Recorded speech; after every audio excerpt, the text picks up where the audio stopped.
जमीन से उठकर आसमान में उड़ता हुआ एक आदमी सिर्फ एक हीरो नहीं होता, एक मिसाल बन जाता है, एक सिंबल ऑफ होप बन जाता है। और शायद यही सुपरमैन होने का असली मतलब भी है।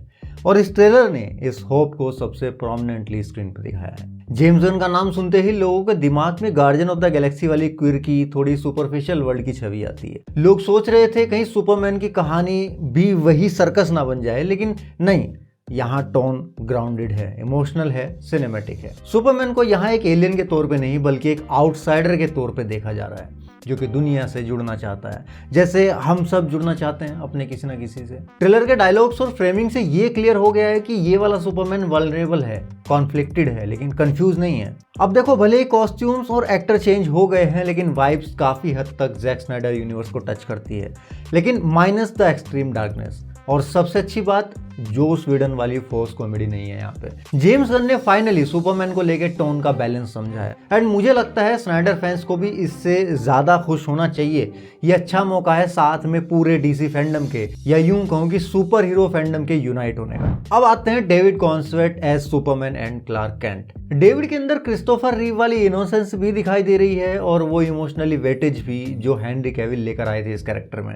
दोनों का बैलेंस डेविड ने इस एक ट्रेलर में स्टैब्लिश कर दिया है, और साथ ही स्टैब्लिश कर दिया है क्लार्क कैंट और सुपरमैन दोनों को अलग अलग लेयर्स के साथ। अब कहना पड़ेगा David fits the cape, but honestly still Henry Cavill is my personal favourite Superman. लेकिन डेविड इज सीरियसली इंप्रेसिव। उनकी एक्टिंग स्टाइल देख के तो मुझे यही फील हो रहा है कि ये सेम हेनरी कैविल वाला ही सुपरमैन है। ये करिश्मा ही किया है जेम्स गन ने। Special shout out to how Clark Kent is explored, जो हेनरी कैविल के सुपरमैन में कभी डेप्थ से नहीं किया गया। आई मीन, उससे ज्यादा बेहतर राइटिंग तो क्लार्क को सुपरमैन एंड लोइस शो को मिली थी। इवन इस मूवी में भी क्लार्क के जरिए ये कैरेक्टर ग्राउंडेड फील कराने वाला है। इसके बाद सबसे बेहतरीन जो मुझे लगी वो है लुइस लेन। ये मेरी आज तक की सबसे फेवरेट लुइस लेन होने वाली है। ये लुइस आज के जर्नलिज्म की रिप्रेजेंटेटिव है। ट्रेलर में उनका स्क्रीन प्रेजेंस जेन्युइनली स्ट्रॉन्ग लगा मुझे। She is not just there to fall for the hero but to challenge him. एक कहावत है कि इंसान को इतना ऊंचा नहीं उड़ना चाहिए कि उसे समझ ही ना आए कि जमीन पे क्या चल रहा है। वो चीज यहाँ सुपरमैन के केस में एकदम फिट बैठती है,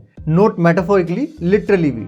जहां सुपरमैन को लगता है कि वो लोगों की हेल्प करने की कोशिश कर रहा है, लेकिन उसे ये नहीं पता कि उसकी हेल्प के साथ ही साथ बहुत कुछ और भी चल रहा है पॉलिटिकली, जो कि उसे चीजें नजर नहीं आ रही है। यहाँ लुइस लेन सुपरमैन को मिरर करती है, बताती है कि जमीन पे क्या चल रहा है जब वो हवा में उड़ रहा था। ये दुनिया हमारी रियल दुनिया के काफी ज्यादा करीब है, पॉलिटिकली ड्रिवन, जहाँ नियत से ज्यादा नैरेटिव चलते हैं, जहां हेल्प को भी शक के घेरे में देखा जाता है। श्री कृष्ण कहते हैं कि आप जो कुछ कर रहे हो वो अच्छा है या बुरा, ये इस बात पे निर्भर करता है कि आपके इंटेंशंस क्या हैं उस काम को करने के पीछे। इन लाइंस ने बहुत ज्यादा हेविली इंस्पायर्ड किया है जोनाथन कैंट की लाइंस को, जिसके बारे में हम आगे बात करेंगे। वेल, इसका पूरा ही एसेंस हमें इस ट्रेलर में नजर आ रहा है। सुपरमैन लोगों की हेल्प करने की कोशिश कर रहा है क्योंकि उसे फर्क नहीं पड़ता कौन उसके बारे में क्या सोचता है, लेकिन वो सही है। लेकिन इतने विलेंस के साथ, इतनी लेयर्स ऑफ टेंशंस के साथ ये इनोसेंस कितनी देर तक टिक पाएगी, ये देखने में इंटरेस्टिंग रहेगा। बाकी ट्रेलर में बहुत कुछ है ब्रेक डाउन करने के लिए, वो हम यहाँ पे कर नहीं रहे हैं। टेक्निकल एस्पेक्ट की बात करें तो बैकग्राउंड म्यूजिक का हीरोइक स्वेल स्लो बिल्डअप के साथ gives genuine goosebumps. James Gunn ने ये प्रूव कर दिया कि उन्हें हर तरह के म्यूजिक की सेंस है। लाइट एंड शेड का प्ले, मेट्रोपोलिस का रियलिस्टिक डिजाइन और रिस्ट्रेंड एडिटिंग, ये सब बताता है कि डीसी ने फाइनली अपने कलर पैलेट को पकड़ लिया है। अब बात करते हैं कॉस्ट्यूम की, जहाँ थोड़ा स्लिप हुआ है मामला। सिंबल एंड सैचुरेशन सही है, लेकिन सूट में वो शाइन और पॉलिश मिसिंग है जो हेनरी के वर्जन में थी।